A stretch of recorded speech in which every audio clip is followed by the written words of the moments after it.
y sin polemizar. Cuando se sentía tan tímida y asustada, a Valentina le aliviaba el cielo y observar todo lo que pasaba en las alturas. Soñaba con los pájaros e imaginaba que era uno de ellos. Por eso quizá también era conocida como Chaika, que quiere decir gaviota en ruso.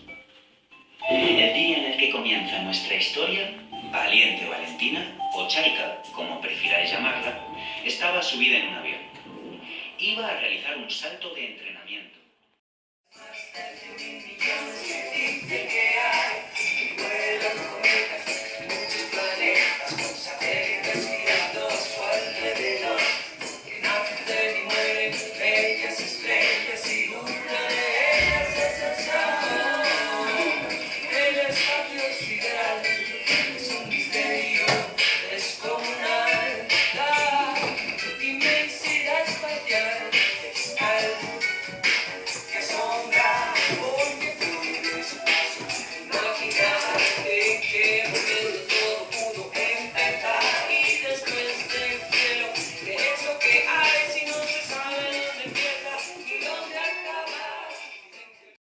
La esperaba un hombre rechoncho con bigote, la nariz redonda y grande, unas gafas cuadradas de pasta negra que ocultaban ojos pequeños y una cabeza apepinada con una gran calva en forma de caracol justo en medio de la coronilla.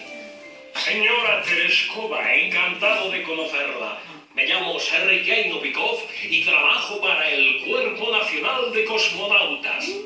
¿Cosmonautas? Sí, señora, nuestra agencia espacial.